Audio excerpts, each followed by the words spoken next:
Now welcome back guys to another video. This is the top 10 players in the world right now. Now we will be doing a tier list, and this is just my opinion, by the way guys. So for many of these players it will be very close. Someone will have missed out and it's just 10 spots. For me there's a few, probably 5 or 6 picks that have to be on this list, and the other 4 you can throw in many more names. Let me know in the comments down below if you think anyone else should have been in this top 10. Starting from the bottom, 10th place. For me, 10th place is Nico Paz, the best player in Serie A right now.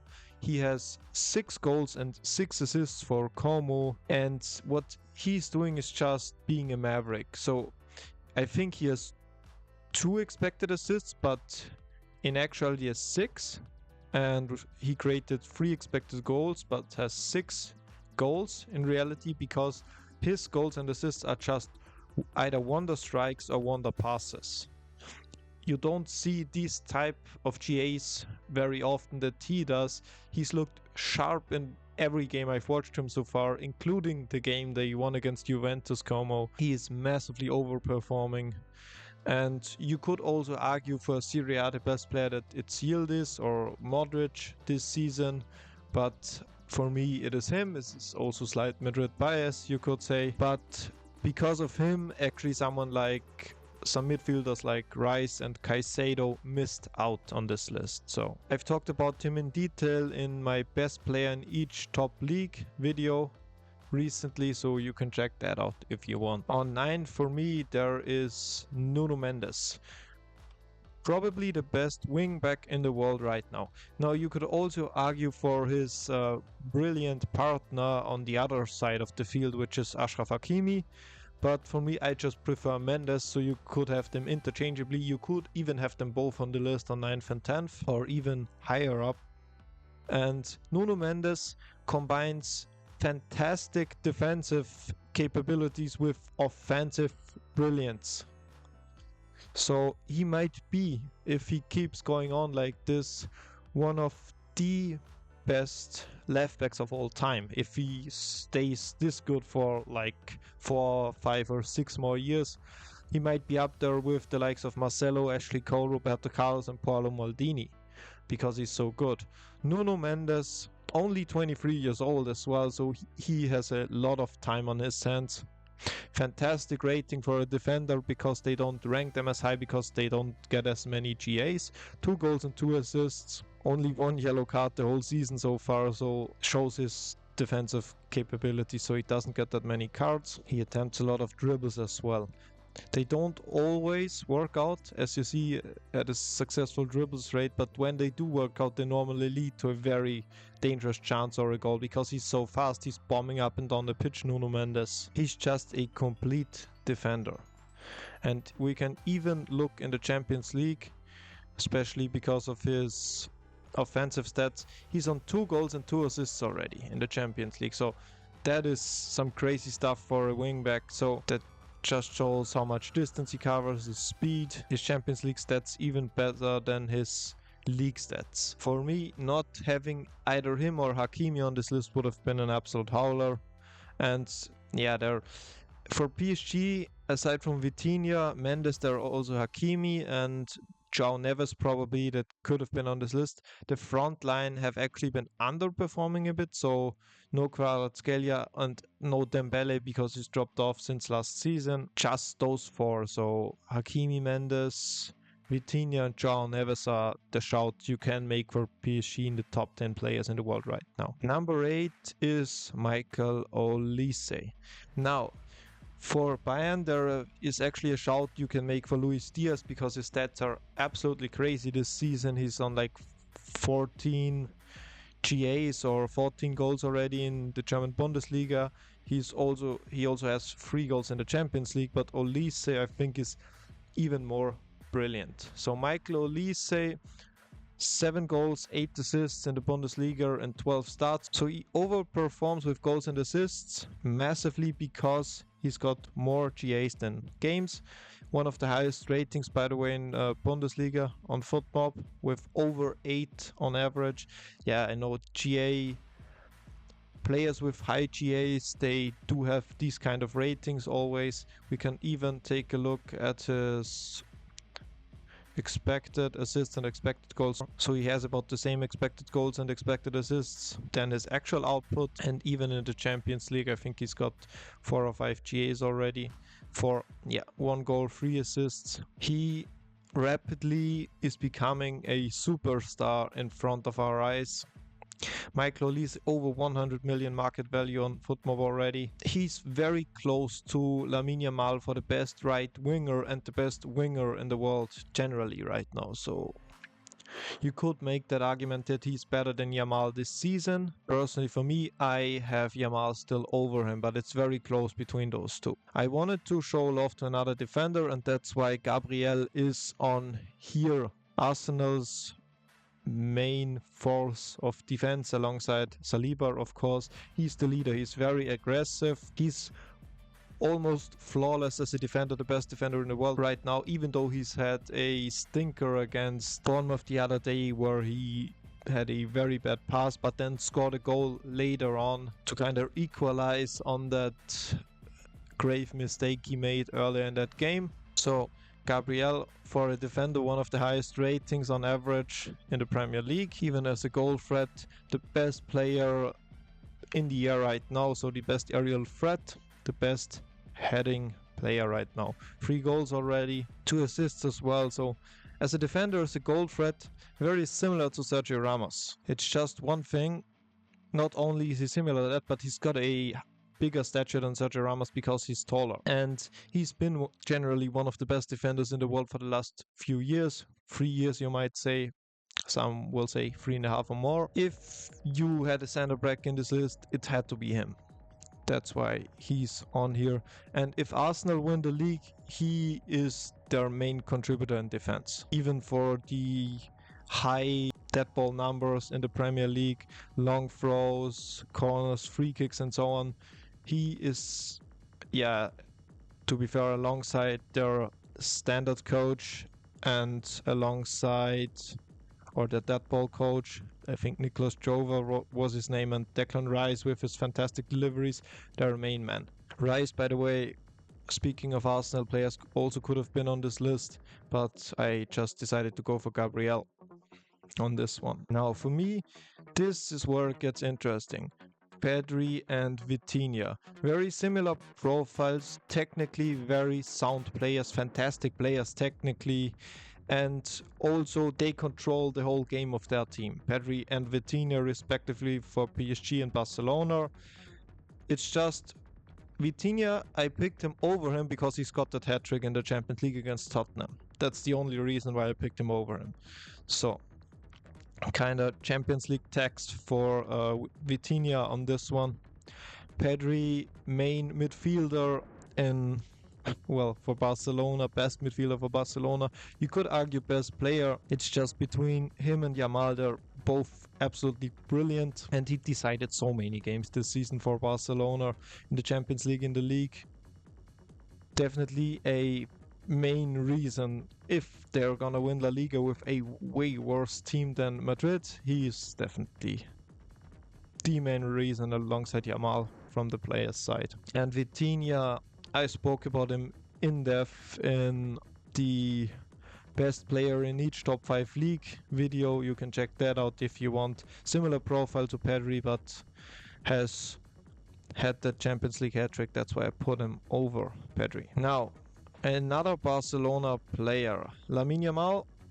Well, he didn't have as well, the trip so far this season for him has been quite rocky because he's had an injury, Lamine Yamal, but still started 14 games until now, so about 70% of the games that were already played in La Liga, so it's 19 or 20 games right now.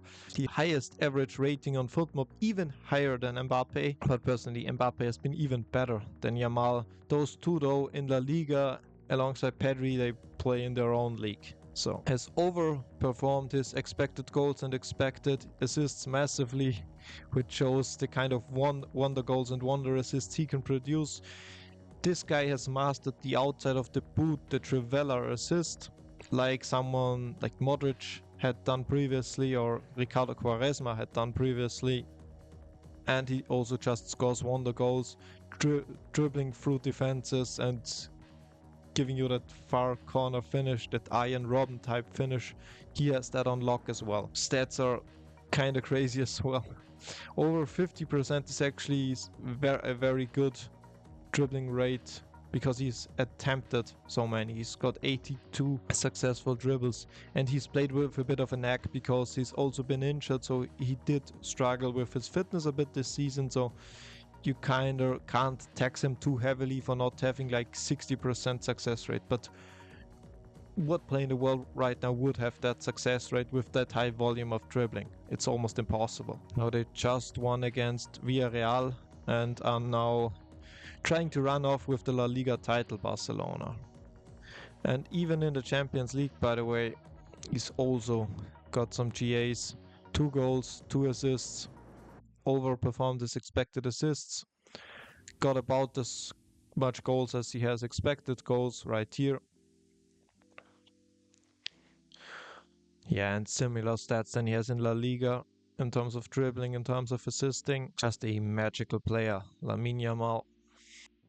Hopefully he can continue this form and he will be in another Ballon d'Or top 10 in 2026, definitely.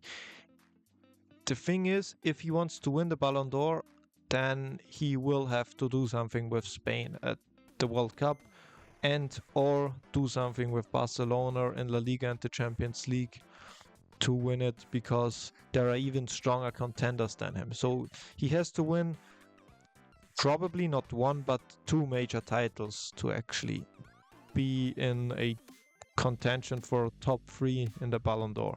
Third is Mbappe.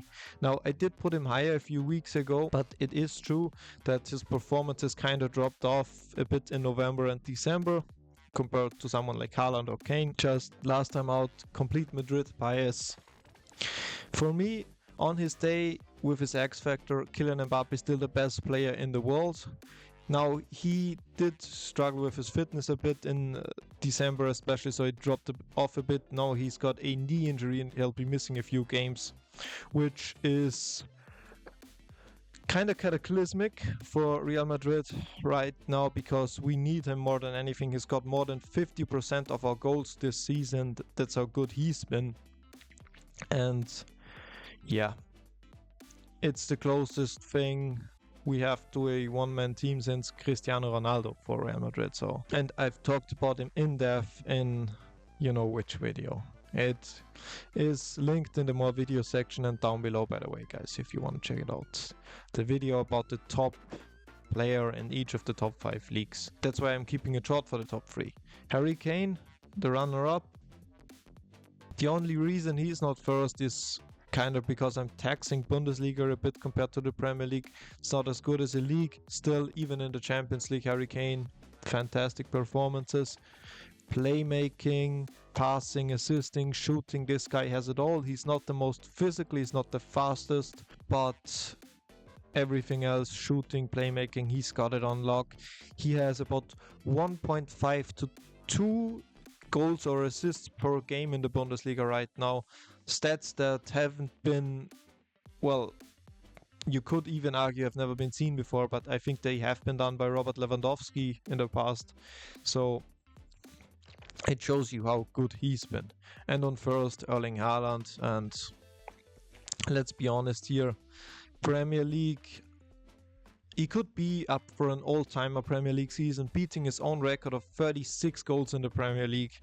Maybe he scores 37 to 40-ish at the end of the season if he keeps going. So it's now 19 games in and he's on 19 goals, so he should be, if he keeps that up on 38 goals, it would be absolutely incredible. So the most goals in a season in the Premier League, the 2 best seasons would then belong to him. So not just the record he set a few years ago, but also the record he will probably set if he stays fit this season.